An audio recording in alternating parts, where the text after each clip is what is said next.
else are we supposed to start the podcast? Ready? 1, 2, 3. I mean, just the clap to end all claps. I mean, you know what's so pitiful about us is we could sit here for about 5 to 10 minutes each Tuesday and Thursday and talk about your clap and how good it was or how piss poor it was with the same enthusiasm. Yes.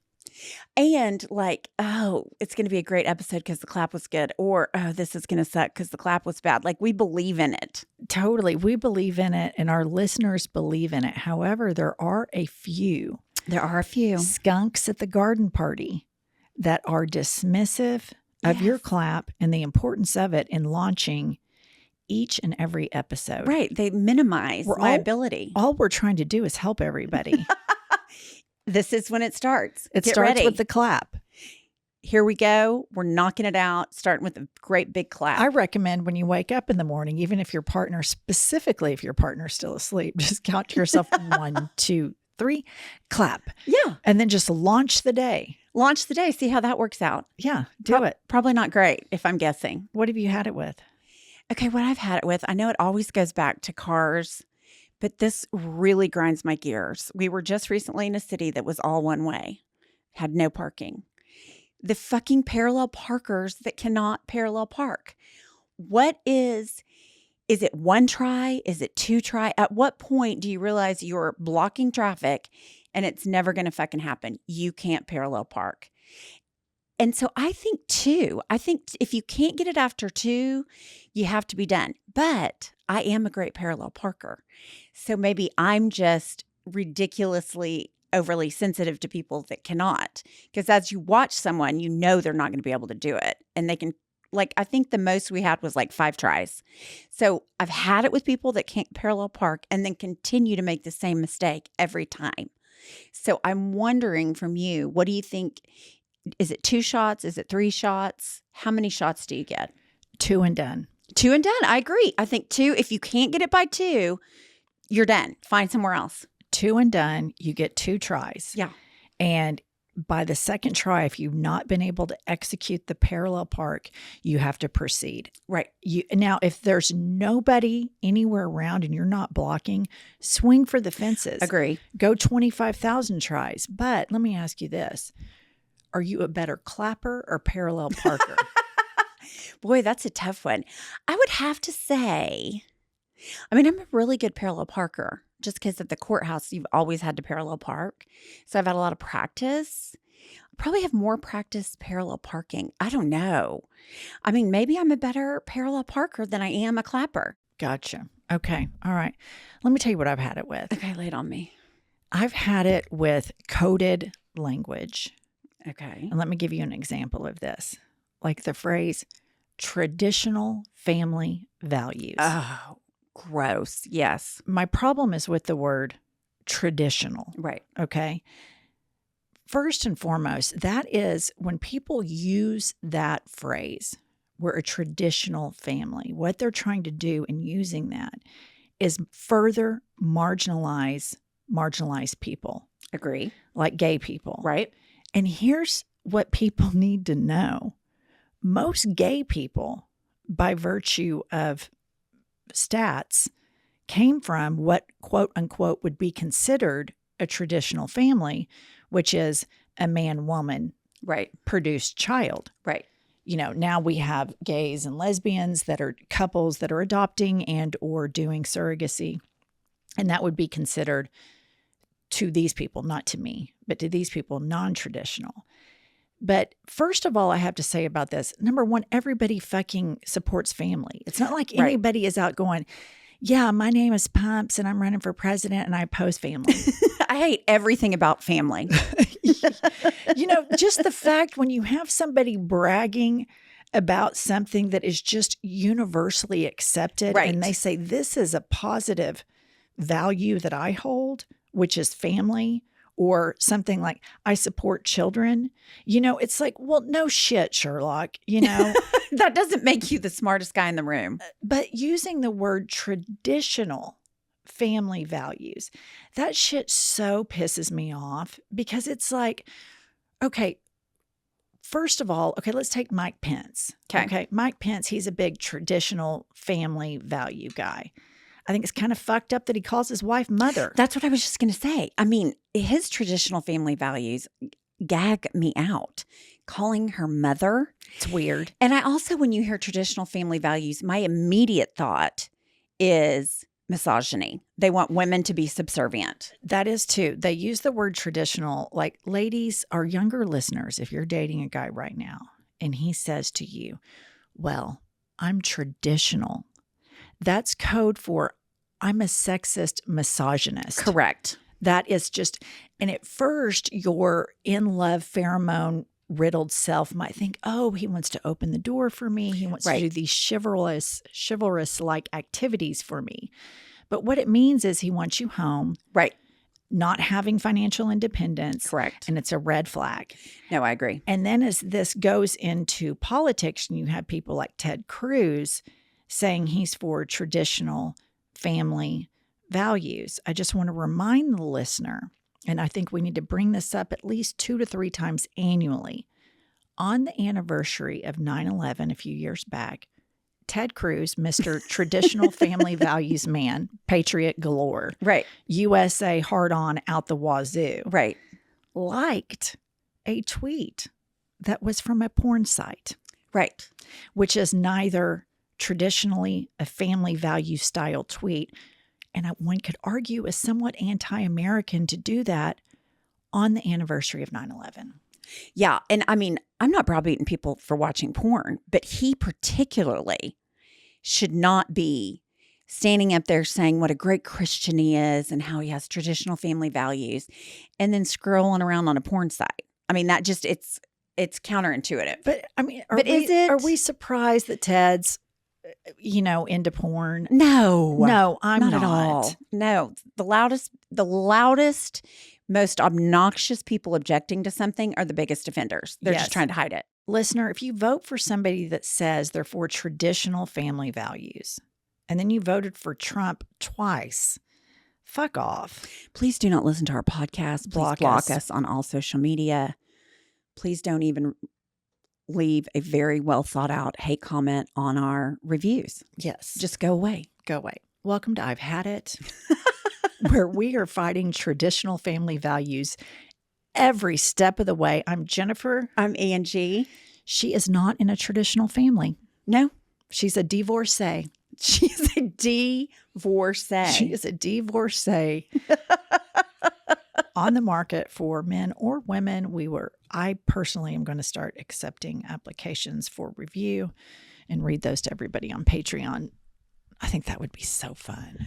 Yeah, we were talking about it on the plane the other day. Wouldn't it be fun just to have like a burner dating website profile so that you could see other people that are on there and see what they're saying and shit? I mean, it'd be kind of fun. I just can't wait to make your profile. Judge Judy Diana. Yes, please. Patron saint of podcasting. Maybe I should get several bikini pics that I can add up there. Don't you think? Should I do my hanger trick on there? Hanger trick. Yeah, hang that wire hanger off your titty. Yeah, I think that'd be great. I think that's more OnlyFans. Oh, yeah. What do I always call it what? Fans only. Fans only. Kelly always corrects me and I'm like, I just have a mental block to that. You do. We'll be in a conversation and Pumps will be like, yeah, they have like a fan only account. And then Kylie kind of closes her eyes and she goes, OnlyFans. Yeah. Kylie, what's going on with you? Not much. Are you sick of us? No, not at all. Oh, that's so nice. I bet that's a lie. It's not a lie. I mean, we're sick of us. Yeah. So you have to be sick of us. Yeah. No, you guys are just such a delight. Aren't we just we? a real treat? You are. I mean, Yeah. just nothing but roses and lollipops. Just beacons of positivity. A lot of people disagree with that, though, on the internet. They do. There's a lot of naysayers, aren't there? There are. I've got some good hate comments for you. Okay, let's good. hear it. Okay, so we posted a video of you two with Josh Welch on the internet. Okay. Someone commented, collectively, worn out vajayjays like these fossils, pictured above, smell like vodka and cigarettes. ... The gay friend doesn't help the smell either. And that gay friend is Josh Welch. What was this on? A video? It was on Twitter. Yeah. On Twitter? On a video of you two and Josh. That's I pretty love that. good. That's a really good one. Yeah. That's a really, really great hate comment. The worn out vajayjays and the gay man. Mhm. That should be our tagline. Mhm. We should change the name of the podcast. This man wrote, I can smell the feminism from this podcast. And then someone commented, and it smells like boxed wine and cat litter. So first of all, in his world, feminism is a bad word. It's a bad descriptor. Like, Right. sounds like if you're a feminist, you're just a real dick Right. in his world. So my comment to that would be block us, go away, go fuck yourself. Yeah, go fuck yourself. You know, here's something I found that we're doing this at the age that we're in Right? is society as a whole only really values women or sees their opinion deemable during their birthing years. And then when you get to be our age, we're very dismissed. We're a very dismissed group of women in general. It's like, oh, everything is surrounding our age or our vaginas. It's a very ageist, sexist age that we're in. Now, listen, we have thick skin. I can take it. But I think it's a larger question. When men hit their 50s, this conversation doesn't really happen. Nobody's like running around, saying limp dick. I mean, Pumps and I are, to be fair. Other than us. But Right. we're really petty. But it's women that are our age, whether it's other women our age or younger, it's like women are so only valued during their birthing years. And then once that, they're just literally sent out to the pasture. And you see that echoed through every single platform that we're on, YouTube, Instagram, Twitter, all of them. We're very dismissed because of our age. Right. We're past our prime, as they say. Yeah. Yeah. Which I'm so much smarter now than I was when I was younger. Isn't that the truth? I Yeah. mean, if I had this much life experience and wisdom that I have now at 25, I might have Done don't know. something with your life. done something with my life, like cured cancer or something. Probably not cured cancer because I can't do math that well. But I would have done something more productive. Uh-huh. I would have definitely made better choices. But the one resounding link between all the hate comments is ageism. yeah, And it particularly is more targeted towards women. Now, listen, again, I'm not moaning about this. We voluntarily put ourselves on the Right. internet. This is a volunteer position. We open ourselves up to all sorts of criticism by doing this, and we're not victims of that. right. We actually get tickled by it. But I think it's really funny that the immediate thing is your shriveled up vagines. I mean, and they think that like hurts us, or Right. something, which it doesn't. But it's like, that is something I think an interesting conversation to have in another episode about how women are really boxed into these are the years that you're valuable. Right. And then after that, get the fuck out of here. Everything you say is irrelevant. Your vagina is irrelevant. Get the fuck out. And that's the common link, wouldn't you say, Kylie? Yeah. Hag is like the main word I see. Yeah. Bitter old hag. Yeah. Bitter old cow was one of my favorites. Cow. That's a good one. Yeah. Yeah. And it's always dried up, Yes. shriveled. They also assume you don't have kids and so that you're miserable. Right. Which is a whole nother. Right. Like you have to have discrimination. kids to be Right. fulfilled in life. Right. Which is not true. Which we do have kids. We're just not the type of moms that sit around and talk about our kids nonstop because it's more fun to rail on the moms that do that Right. than be the mom that does that. Mm-hmm. and kid stories are generally boring. Horrifically boring, Yeah. breathtakingly boring to hear about somebody else's kid. Right. Nobody cares. Nobody fucking cares. Nobody but you. We're doing a public service by not talking Right. about our children. That's right. I can't imagine if I had to sit here and listen to you tell children's stories every day. I would have left a long time ago. I wouldn't have made it. No, I think the podcast would have tanked. Yeah. Immediately. Yeah, immediately. Nobody fucking wants to hear that. I do like your dog stories, though. Yeah. See, I could live without the dog stories too. Yeah. You know, one thing I was thinking about a lot recently, and Kylie will understand this, you won't, but oftentimes, you're a divorce attorney. And so I want your input on this. Oftentimes, we're always concerned about how divorce impacts the child. Right. And I've been thinking a lot lately about how divorce impacts dogs. Oh my gosh. It's real. I wish you would not have told me that. But think about it. Like I see Cha-Cha and Tubby, and they have their own special relationship with me. And then they have their own special relationship with Josh. And if one of us was gone, they have grief and they could have issues relating to that. And so have you ever had in your divorce career as a divorce attorney, like dog visitation schedules, or does anybody care about this? Does anybody advocate for the animal? Okay, I have one story about that. I might have already told it on the podcast, but it's worthy of telling again. So when I was just a baby lawyer, we had an older couple, probably our age-ish now. Mm-hmm. They only had 2 golden retrievers. They didn't have kids. So when they got divorced, they were fighting over seeing the dogs. So we did a schedule week on, week off. Like they were with dad a week, they were with mom a week. Alternated equal time for the people.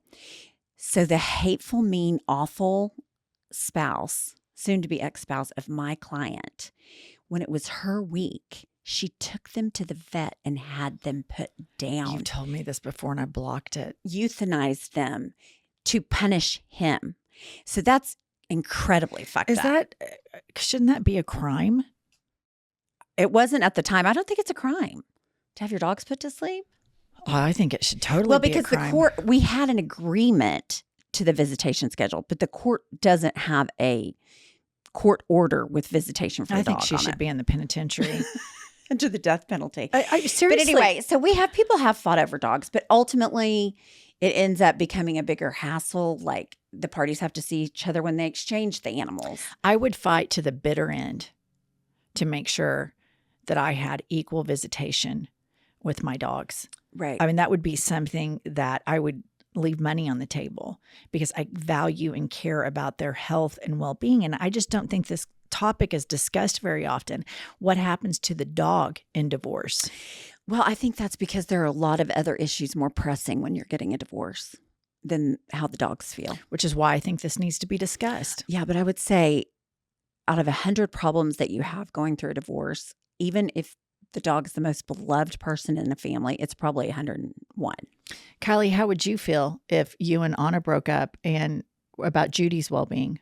It'd be a really big issue. Exactly. Right. I get why people stay together for the kids. Right. You know? Some people might stay together for the dogs. Yeah. I just looked up online and there are a lot of articles of how divorce affects dogs and the side effects that come with it: depression, anxiety, bad behavior, anger. I think we need to do an entire episode about this, not only to highlight the struggle of the dog during divorce, but also to torture Pumps for a solid 45 to 55 minutes. Yeah, I was just going to say during that episode, can I just like stick needles in my eyes or like stab myself in the kidney with a butter knife? Absolutely not. You have to willingly and enthusiastically participate, and you will be our legal expert on the panel when we roll out this episode. But the point you're missing is that the court doesn't have any jurisdiction over a pet. Okay.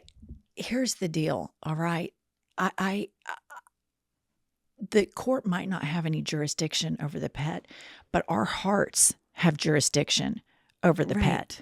And we as people that love animals more than we love human beings, Kylie and me, and a lot of our listeners want to explore this often neglected topic. I mean, I wonder if there's even a podcast episode out there about this. There's going to be. This is going to be. Oh, God, please. This is going to change the game in podcasting. Judge Judy, Diana. Judge Judy, Diana. Permanent record, entry number 1. Pumps is not a good pet owner. We should do like a Jerry Springer moment where we bring Scout out at the end. Oh, God, that would be so good. I don't want him that close to me. I'm afraid he'll go home with me. That would be so good. Any more hate comments?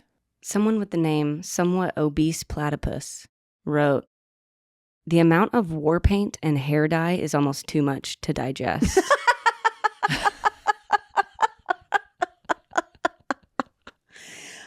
I think he's making fun of our makeup and hair. I will say that it does take like jet fuel to get our hair this blonde. So, oh, yeah. I mean, I think we resemble that and we'll take that in stride. All right, listener, listen up. We have as a guest today in studio a former sorority sister. I guess it's not former. I guess it's forever. It's forever. A sorority sister of Pumps's from the Kappa House at the University of Oklahoma. Like Pumps's like most prized accomplishment of her life is having been a Kappa at the University of Oklahoma. And her sorority sister, who now lives in LA and owns a very popular makeup brand, and she's visiting friends and family in Oklahoma, and we have her in studio. Let's get Pumps's sorority sister, Nyakio Grieco, in here. Pumps, let's talk about microdosing. You know that just right feeling when your body and mind are really at peace, like after a nice workout or a nice long shower where you're relaxed, focused, and a little energized, being in the zone? Well, microdosing can help you get into that zone easier and stay there for longer. Microdosing helps relieve anxiety, pain, or muscle tension. It helps boost the mood, relaxation, and living in the moment, spicing up sex and intimacy, falling asleep and staying asleep, exercise post-workout recovery, and it also assists in focus and creativity. Listener, to learn more about microdosing THC, go to microdose.com and use the code HADIT to get free shipping and 30% off your first order. Again, that's microdose.com, code HADIT. Microdose.com, code HADIT for 30% off. You know, Pumps, healthcare is so personal, and finding the right doctor is such a hunt. It is such a deep search to figure out who the right doctor is, who can take your insurance, who can get you in, who's close by. And maybe it's not just for you, but maybe for a family member. I have absolutely come to love ZocDoc for those very reasons. They find the doctor for you that takes your insurance. ZocDoc is a free app where you can find amazing doctors and book appointments online. We're talking about booking appointments with thousands of top-rated, patient-reviewed doctors and specialists. You can filter specifically for ones who take your insurance, are located near you, and treat almost any condition you're searching for. Go to ZocDoc.com/I've had it and download the ZocDoc app for free. Then find and book a top-rated doctor today. That's ZocDoc.com/I've had it. ZocDoc.com/I've had it. Okay, Nyakio Grieco, sorority sister of Pumps. I mean, that in and of itself could be an entire podcast. Pumps. 100%. She kept saying former, and I was like, no, it's not former. It's forever. Yes. She kept saying Sisters in the bond forever. forever. I think for the layman, for a lot of our listeners that probably are not in Greek culture, it seems silly. Not to diminish your sisterhood, but I think you kind of are. Like once college is over, that then it would be a former. But y'all, I consider that's myself. where we cement the bond. That's right. Okay. When we're young. Yeah. I met Pumps when I was 18. Yep. She was our pledge trainer, which meant she taught us, our group, our pledge class. How'd she do? She's really good. She taught us how to be Kappa ladies. You know, all the manners, the behavior at parties. Right. You know, she really laid the groundwork for the, ultimate women that we became. Really? I'm dying laughing. Let me ask you this. Mm-hmm. So you're telling me that she trained you on how to be a lady and how to behave at parties. Yes. During that era, did you ever see her not behaving at parties and not acting like a lady? I mean, I think we just looked up to her so much that we took every example to heart, right? So, when Pumps was like, you girls need to get it together. It was grades, it was manners, behavior. Don't let your dates get too drunk on the bus, that type of thing. But when we saw Pumps having a good time, we knew that we would grow into this fun vibe. You have no idea how happy I am this makes me because you're so incredulous about it. Well, listener, here's just the thing I have to tell you that just it shocks me to my core. Pumps, from the time that her daughter was a baby until now she is a Kappa, Pump's number one goal for her child was for the child to be a member of the Kappa Kappa Gamma sorority. Yes. And I just don't relate to that. I think there's a fear of possibly peaking too soon? And what if your child wants Right. to be involved in something more nuanced and intellectual or what have you? I don't relate to this on so many levels. And furthermore, Pumps brought to my office at one point her sorority pin. I have mine in my bag. Okay. Yeah. She brought the pin and sat down with me and a girl that worked for me to review Emily, her daughter's resume. And at the time, Emily was in 9th grade in high school. But the high school years are what's important on your Right. resume. They don't care before 8th grade. Right. And I thought it was a little silly. You're acting like you can't be both intellectual and worry By the about way, what's we sorority. like won in grades. Yeah. At OU and Kappa, we were always like number 1, number 2 in grades. Yeah, and KO just got the National Kappa Kappa Gamma Person of the Year award like 2 years ago at our national convention. Yeah. I'd never been to the national convention Right. before, but it was quite the honor. And, it was such an interesting experience for me overall. I wasn't actually planning on going to OU. I thought I was going to go away. I grew up in Norman. My parents were really encouraging me to, fly, go see other parts of the world. And it wasn't until pretty much the last minute I decided not to go to Syracuse. Right. And to go to OU. And so I had to sort of rush to get into the rush game. And, Right.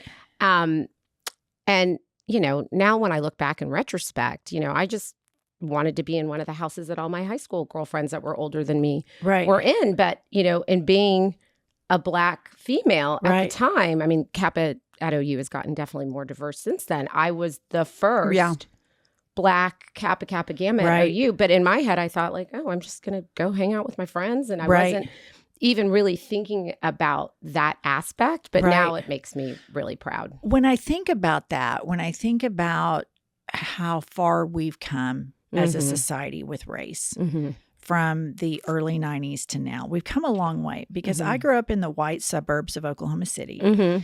And racism at the time, I didn't really know that it was certainly racism in the manner that I know it now. But it was kind of cooked into the culture and cooked into the books. And when I, as a progressive liberal, think about sororities and fraternities, I think a little bit, my mind thinks a little bit white supremacy. White supremacist organizations. So that is incredible in the early 90s. It must have been 1991. 1991 that you did you experience racism throughout that process? It was really interesting because I grew up in Norman, which is a university town, where the University of Oklahoma is, and, had a very happy childhood. My neighborhood was actually more diverse because it's where a lot of professors that were recruited. I was born in New York and my parents taught on the East Coast, and then my dad started the African Studies program at Oklahoma. So that's why I moved here when I was almost 9 years old. And I think my first sort of experience of, oh, wow, there's this undercurrent of what's not right, really happened to me when I was a junior. And for the first time, I was going to school with, I think I'd only gone to school with 2 or 3 Black kids on the West Side, most of whom I was related to. That, all of a sudden now I was in this much more diverse culture in our high school years. And then when I got to OU, went through Rush, it was, everybody was very kind. A lot of people sort of questioned why I was going through predominantly white Rush. Honestly, for me, and maybe it's just naivete, maybe it's being a first generation American, I was sort of raised to be so proud of my race and my culture, but never to separate myself out from everyone else. And so, I got a lot of slack from definitely a lot of the Black sororities who sort of saw me as this kind of sellout for going. But then also there, a lot of small town Oklahoma, small town Texas people who just didn't get it, had a problem with it. But I think, since I was really young, I am a recovering people pleaser, but I definitely feel like when I was young, I just sort of stuck to my own authenticity, even in the exploration of figuring out exactly who that was. And so while I cared and I would get my feelings hurt, I also sort of just chalked it up to like, they just, I can't teach people how to treat me. I just have to show by example. That's awesome. Okay, before we get into what you've had it with, Yeah. I want the listener to know, since you left Norman, graduated from the University of Oklahoma, You are now the CEO and founder of an incredibly successful makeup brand that is available at all JCPenney's, correct? Yeah. So I'm a retailer now. I mean, I was a skincare founder, and then in 2020, in the midst of the global pandemic and a racial reckoning, all of a sudden, when those lists started coming out of like top Black owned to shop and to follow, I was at the top of those lists. It just kept happening. And then I would discover on a list of like 500 Black owned brands to shop that two things were happening. One, I was getting a lot of DMs from people asking if they could use, from my previous brand, my face oil because they weren't Black, as if Black and brown people only make products. I'm like, well, I'm pretty sure I use Laura Mercier powder, and I know she's not Black, so like, it's cool. You can put it on your face. And God, white people are so stupid. It's sometimes. fascinating. Oh my God. And then B, I would see all of these brands on the list with me, and I'm like, who's this? What's this incredible brand? And then it went from like Black owned to then Black and brown owned to Indigenous owned. And I started discovering all of these incredible brands created by people of color who make products for everyone that had like no distribution. And so I say that's when I sort of took my pain and I turned it into purpose. And I was like, well, guess what I'm going to do? I'm going to start a platform like a Goop or a Violet Grey, but 90% of all the brands that I carry are going to be created by these people, by myself, people of color who make products for everyone. But because I wasn't interested in resegregating the beauty aisle, I dedicated 10% to fostering allyship. I had, with my previous brand, sold on Goop. And so Gwyneth Paltrow had kind of become, a friend, a mentor. And so in starting the platform, she was really sort of mentoring me because of her success with Goop on how to do it. She became one of my first investors. And then we now, just over 2.5 years later, carry 190 brands. I love it. I think it's great work. I mean, I'm just sitting here looking at you going, oh my God, she's so amazing. Oh, I mean, really. Well, you taught me to be this way. She did. You can I wish I could take credit, but no. She taught I think you how I to just be a said lady. don't smoke a cigarette and walk at the same time. And you said do not hold a drink while you're dancing on the dance floor. Right. That was a big rule. See? That's a big rule. Two little Look rules at to that, live by. which is funny because I've seen you walk and hold a cigarette so many times. No, I know. Can't even. Yeah, but it wasn't in a party pick. It wasn't. Never in a party. Never in a party pick. Okay, so let's talk about what you've had it with. Oh, goodness. I mean, this whole concept, and it's beautiful, of like women supporting women is something that, we're all fighting for like the small slice of the pie. Like, I don't get it. One of the things that I've realized over the past, especially last 3 years, that in success, sometimes women don't like to see other people win. So I've really had it with women who like claim like, I'm a woman who supports women, and then really don't. I've really had it with like mean girls in their 40s and 50s.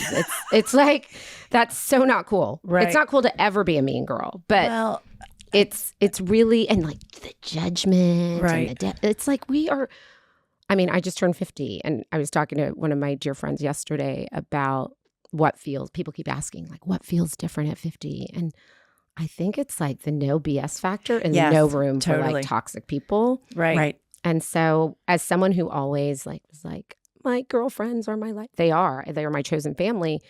But like, I've had a few breakups, and but it's been liberating. I have to let you in on a little secret. Mm-hmm. And I know our audience right now is probably thinking, who's going to tell Who's her? going to tell her? And Pumps and I are kind of 50-year-old mean girls. We on get this accused of podcast. being mean girls. I mean, I've read the comments. I've seen what the trolls have to say, but when here's what I want to say about this. Mm-hmm. The whole concept of mean girl culture Mm-hmm. is a myth.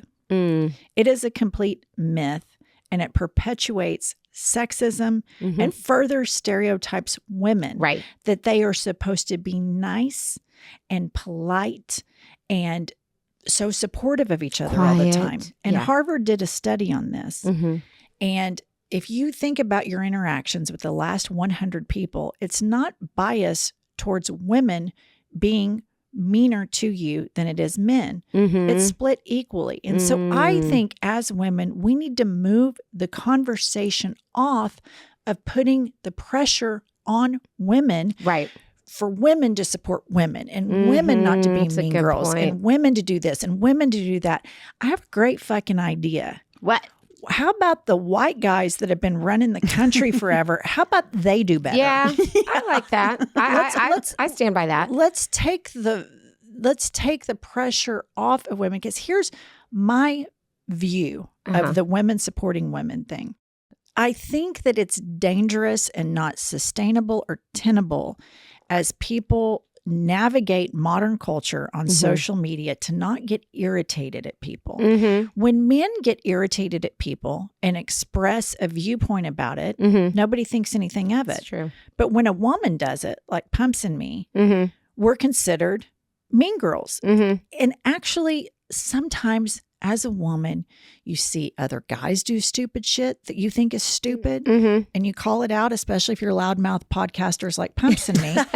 Or you see women do a lot of stupid shit. Yeah. And you call it out. Right. And I think over stereotyping and over analyzing and placing all of this pressure on women is bullshit. And so I think as women, take the fucking pressure off women. Sometimes you want to be a bitch for the day. Yeah. Fucking be a bitch. Yeah. Right? Yeah. Men Yeah. get to be dicks all the time. Right. Nobody calls them out. But when a woman has a strong opinion or maybe an unfavorable opinion, to brand them or label them as a mean girl, I think is kind of anti-woman. Because we get to be frustrated. Right. I think we get to be frustrated, and we do get to be a bitch if we're having a day. Like, we have permission to really be authentically how we are.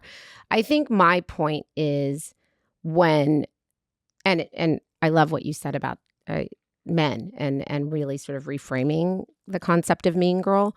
I think what I'm referring to is when a human being tries to minimize, come after, for instance, I'll use an example that a person had said in, the success of 13 Lune and the opportunities that we've had, that, well, those opportunities happen for her because she's Black. It's mean, but dismissive. It's dismissive.